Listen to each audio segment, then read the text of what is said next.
Alors, aujourd'hui, on décortique une source assez fascinante qui prétend révéler comment rendre une chaîne de musique entièrement générée par IA rentable en moins de 20 jours.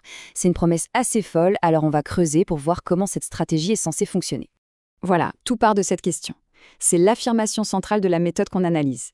Et la réponse qui est proposée, eh bien, elle repose sur un processus bien précis, où l'intelligence artificielle est vraiment l'outil qui permet d'aller vite, très vite. Mais attention, avant même de lancer le moindre logiciel, la stratégie commence par un truc fondamental, une analyse de marché. L'idée, c'est de ne surtout pas créer au hasard. Il faut d'abord trouver une niche, un créneau, où l'on sait qu'il y a déjà une forte demande. Pour illustrer ce point, la source compare deux cas. D'un côté, on a un géant comme Love Figure, avec ses milliards de vues, c'est la preuve irréfutable qu'un marché immense existe, mais de l'autre, on voit des chaînes toutes neuves qui percent rapidement. Et ça montre que le marché n'est pas complètement verrouillé, il y a encore de la place pour se lancer. Et voici la méthode très concrète pour trouver le bon filon. Pas question de deviner, non, on analyse ce qui marche déjà. On identifie 3 concurrents directs, on regarde leurs vidéos les plus populaires et on note quel style musical cartonne le plus. C'est simple, pragmatique et ça évite de partir à l'aveugle. Bon, une fois qu'on a sa cible, on peut passer à la création. Et la première étape, c'est assez malin.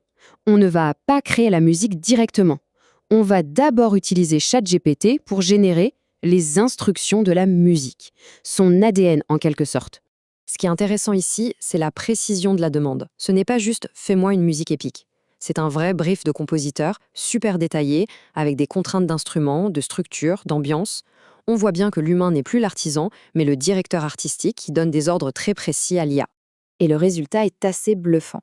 Avec une seule requête bien écrite, l'IA aurait généré pas moins de 10 prompts musicaux différents, tous de qualité professionnelle, et ce, en quelques secondes à peine.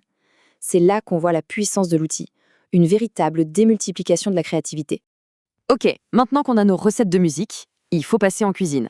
L'étape suivante nous amène vers un outil spécialisé, une sorte d'usine à musique, qui va transformer ces instructions écrites en véritables pistes audio.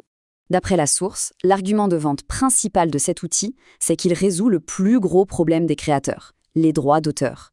La promesse, c'est la propriété totale de la musique. Ça veut dire qu'on peut l'utiliser partout, sur YouTube, Spotify, n'importe où, sans jamais avoir peur d'un problème de copyright. C'est énorme. Et le processus lui-même est présenté comme un jeu d'enfant. C'est une procédure en 5 étapes presque mécaniques. On copie, on colle, on coche une case, on clique et voilà, un texte se transforme en musique. C'est une véritable chaîne de montage pour la création musicale. La musique est prête.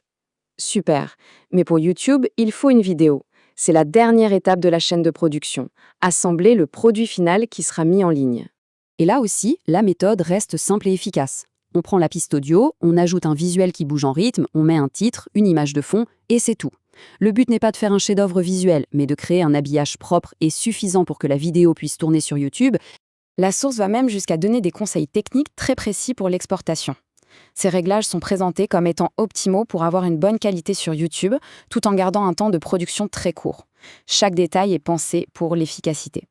D'accord, on a la musique, on a la vidéo, mais comment est-ce que ça rapporte de l'argent concrètement ? La réponse, selon la source, se cache dans le modèle économique de l'outil de création musicale lui-même. Ce tableau, il est essentiel. Il montre que si le forfait gratuit est bien pour tester, la vraie clé de la monétisation, c'est l'offre payante. Et il y a 2 raisons à ça.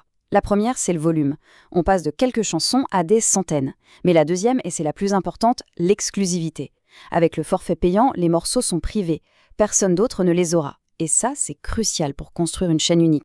Évidemment, en recommandant un outil payant de manière aussi directe, l'auteur de la source sent le besoin de clarifier sa position. Il précise bien qu'il n'y a pas de partenariat commercial derrière, c'est présenté comme un simple partage d'expérience pour renforcer la crédibilité de sa méthode. Au final, ce qui est décrit ici, ce n'est pas juste une astuce, c'est un véritable système de production de contenu.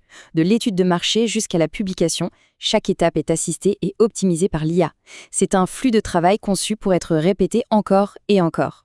Et tout ça, ça nous amène à une question de fond. Si les outils s'occupent de plus en plus de la partie technique, de l'exécution, quel est le nouveau rôle de l'humain en tout ça ?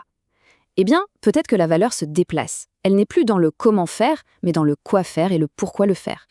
Le créateur devient moins un artisan et plus un stratège, un chef d'orchestre qui utilise sa vision et son goût pour guider la puissance incroyable des outils d'IA. C'est peut-être ça l'avenir de la création de contenu.